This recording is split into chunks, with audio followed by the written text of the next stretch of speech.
Hari ini saya akan menyampaikan tentang keutamaan sholawat. Yang mana kita kaji bersama adalah tentang sholawat nariyah. Allahumma sholli sholatan kamilatan wa sallim salaman tamman ala sayyidina Muhammadin alladhi tanhallu bihil uqadu wa tanfariju bihil qurabu wa tuqda bihil hawaiju wa tunalu bihir raghaibu wa husnul khawatimi wa yustasqal ghamamu biwajhil karimi wa ala alihi wa sahbihi fi kulli lamhati wa nafasin biadadi kulli ma'lumin lak. Itu namanya adalah sholawat nariyah. Banyak kita lihat di YouTube, banyak kita lihat sementara di Facebook atau Twitter dan sebagainya atau sejenisnya, bahwa sholawat nariyah ini adalah menyimpang atau dianggap salah oleh orang yang tidak paham dengan sholawat. Kalaulah kita tahu bersama perintah sholawat ini sudah termaktub dalam Al-Quran, innallaha wa malaikatahu yusalluna 'alan nabi ya ayyuhalladzina amanu sallu 'alaihi wa sallimu taslima. Ini adalah dalil dari Al-Quran tentang sholawat. Artinya berbicara tentang sholawat kita tidak bisa membantah, dan sholawat yang disampaikan atau yang diucapkan oleh siapapun tidak terbantahkan hanya dengan ucapan-ucapan. Pertama kita lihat baru ada kalimat sholawat nariyah. Memang kata dasarnya nar itu api, tapi jangan salah maksud, karena dalam bahasa juga ada yang namanya bahasa-bahasa yang tidak langsung makna. Artinya dia membias bahwa nariyah di sini maknanya adalah sholawat ini ampuhnya kayak api.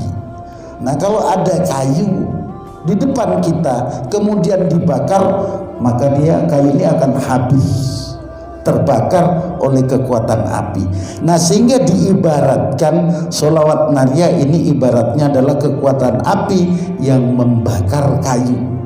Bagaimana kita memohon dengan kekuatan macam itu? Doa kita terkabul, maksudnya secepat itu, bukan kayak api. Karena juga ulama menyampaikan bahwa sholawat nariyah ini berasal dari Maghribi.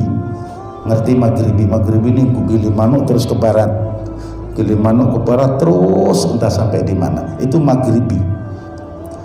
Nah, ini seorang wali dari Maghribi atau Maroko zaman sekarang. Ini dengan bimbingan Rasulullah. Ini artinya sholawat nariyah ini tidak bikinan, tidak made to order istilahnya, tidak dibikin sesuai pesanan orang, tidak. Ini murni sholawat nariyah adalah bimbingan Rasulullah kepada seorang ulama yang bernama Syekh Imam Muhammad Abdul Wahab At-Tazi dari kota Maroko. Nah, dibimbing Rasulullah, lalu adalah sholawat nariyah. Nah, kemudian periwayatan sholawat nariyah, riwayat sholawat nariyah ini ke seluruh dunia, tentunya banyak yang meriwayatkan. Sehingga banyak yang meriwayatkan, maka sholawat nariyah pun namanya macam-macam. Ada yang namanya sholawat tafriziyah. Nah, sholawat nariyah nama lainnya adalah sholawat tafriziyah, artinya melapangkan segala kesulitan. Ini namanya sholawat tafriziyah. Ada juga ulama yang membawa dengan nama kamilah. Kamilah ini artinya sempurna, karena di sana ada awal Allahumma sholli sholatan kamilatan. Nah, diambil dari sana. Kemudian ada juga ulama yang membawa dengan nama sholawat taziyah. Nah, taziyah ini dinisbatkan kepada orang yang menerima bimbingan Rasulullah tadi, namanya Syekh Imam Muhammad Abdul Wahab At-Tazi. Makanya At-Tazinya disebut sholawat taziyah. Ini salah satu. Kemudian juga ada ulama yang mengatakan bahwa sholawat ini namanya sholawat Qurtubiyah. Karena ini ada salah satu imam yang meriwayatkan namanya Imam Qurtubi. Nah kalau sebuah sholawat ini namanya banyak dan top di kalangan ulama, berarti sholawat ampuh. Namakan sholawat nariyah. Di Indonesia terkenal namanya sholawat nariyah, tapi di Arab ada namanya tabriziyah, kamilah, taziyah, qurtubiyah. Nah ini kampuan sholawat nariyah.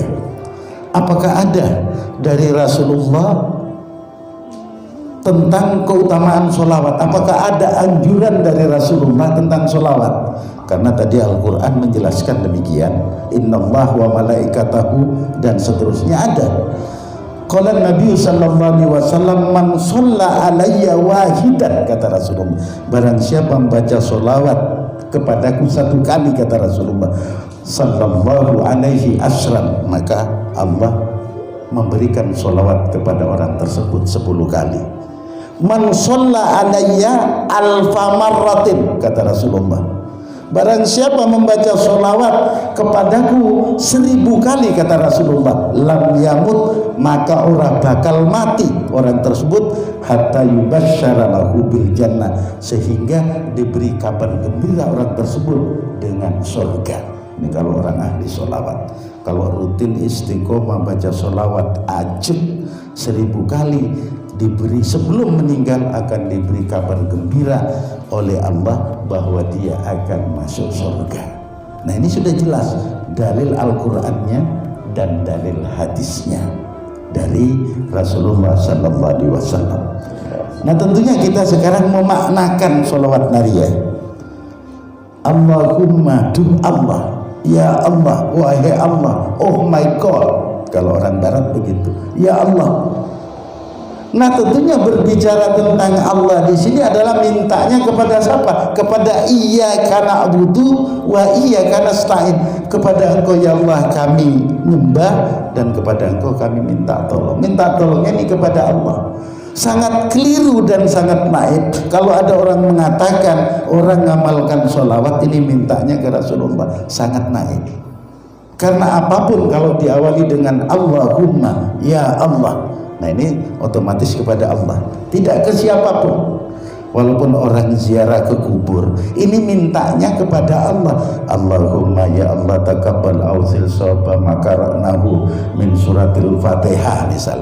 Ya Allah saya mohon kepada Engkau sampaikanlah pahala bacaan Fatihah kepada si A. Nah ini tidak salah.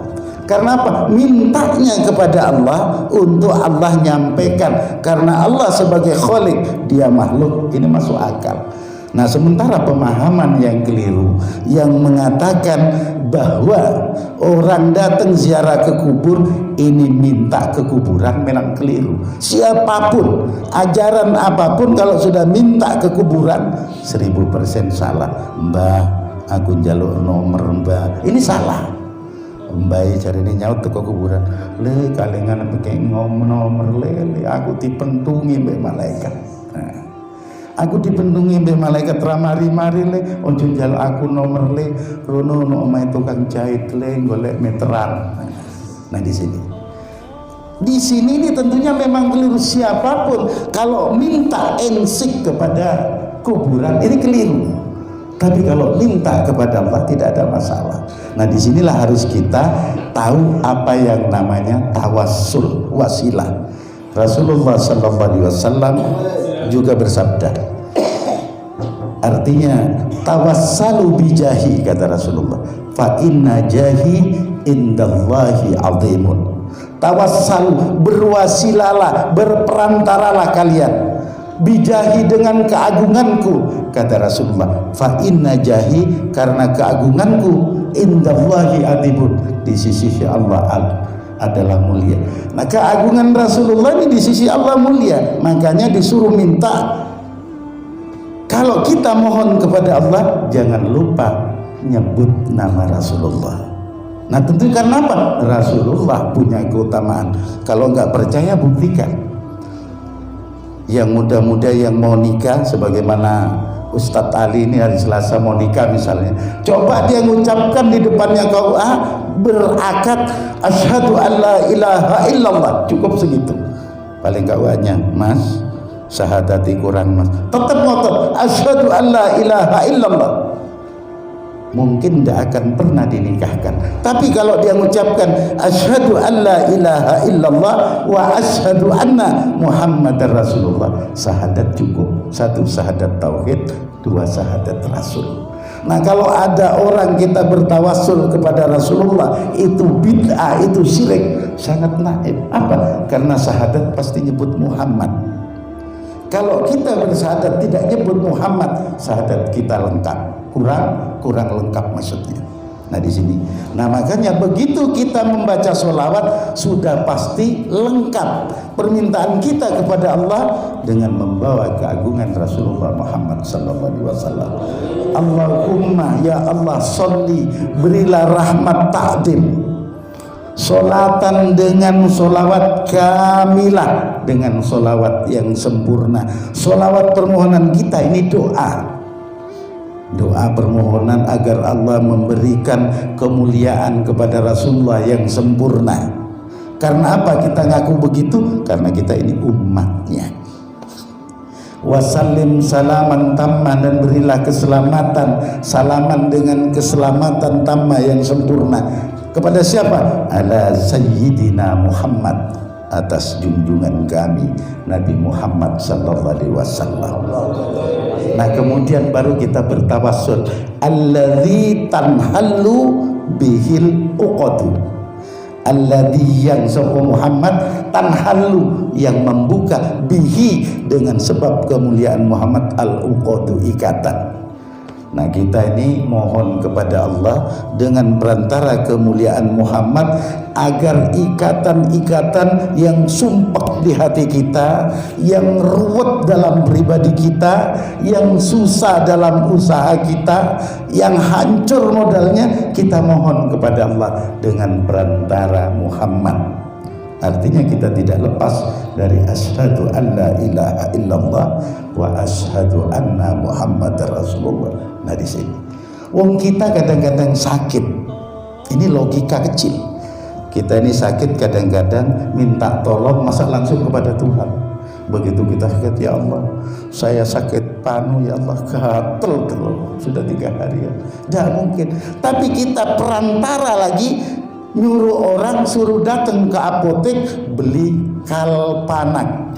Apakah syirik menggunakan kalpanak untuk panu kita?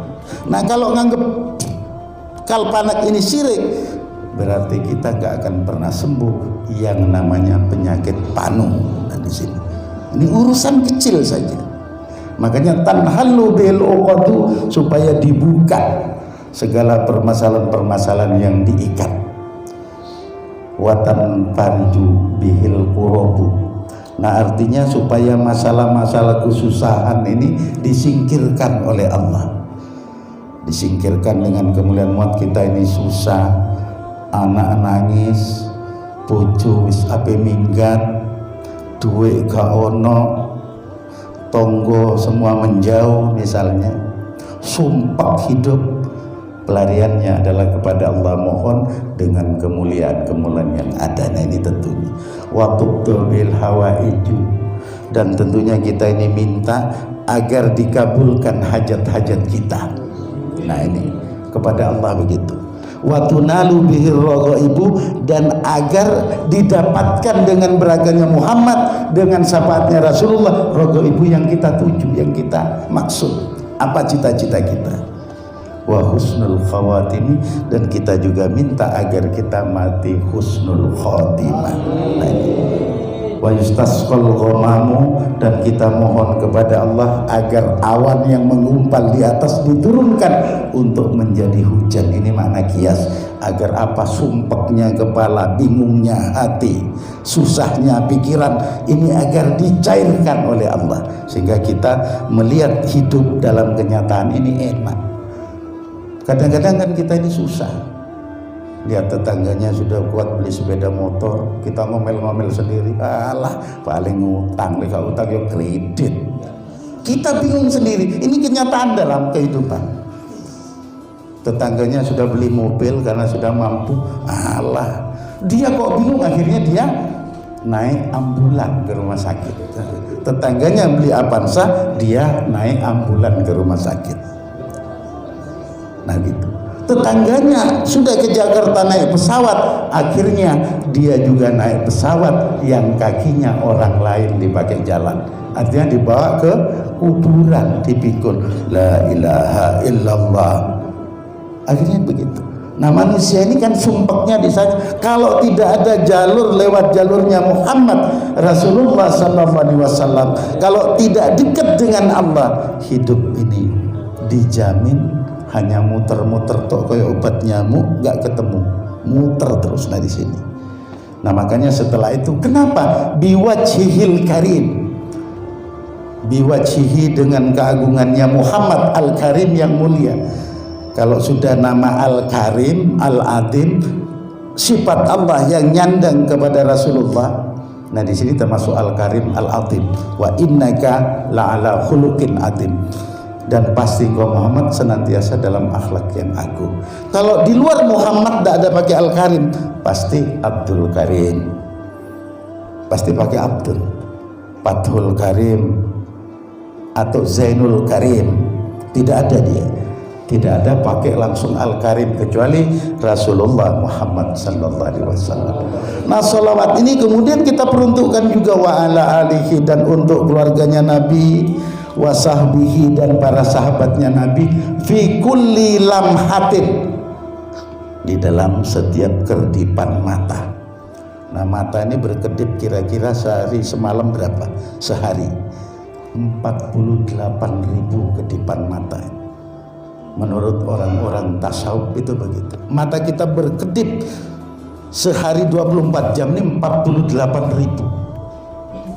Kalau tidak percaya, sampean hitung dewe. Coba hitung dewe, gede pentok hitung. Nah, di sini. Nah, kemudian wana napasin, dan sejumlah napas. Menurut para ulama, manusia ini 24 jam bernapas 24.000. Makanya sehari semalam ada yang dikatakan dzikir itu harus 25.000. Manusia bernapas 24 jam itu sebanyak 24.000. Nah, makanya kalau digabung 48 ditambah 24 berapa? 48 72. Makanya orang zikir tidak sebagai penebus dosa itu sebanyak 70.000 kalimat la ilaha illallah, menyelesaikan jumlah kedipan mata dengan hembusan napas. Itu karena berkedip satu maksiat, napas kita keluar maksiat. Lek bengek terus gak nyebut pangeran. Ya, kalau tiap masuk Allah, keluar Allah, enak. Tapi kalau keluarnya masuknya ada, cuma gitu, ada, aduh, kan repot dalam hidup. Nah, makanya disinilah maknanya kenapa kok zikir harus 70.000 menurut Imam Al-Qurtubi, karena tadi napas dan kedipan mata. Nah, di sini. Nah, semuanya punya makna. Bahkan ada satu keterangan dari Imam Ad-Dinawari, kalau ada orang mampu istiqomah membaca sholawat nariyah setiap hari 1000 kali, maka dia akan menemukan hal yang tidak pernah terjadi di orang lain. Artinya dibuka hal yang luar biasa oleh Allah dengan syarat kontinu, istiqomah atau konsistensi, tetap rutin. Kalau kita kan tidak, kadang-kadang kehidupan di masyarakat ini saat susah mulai.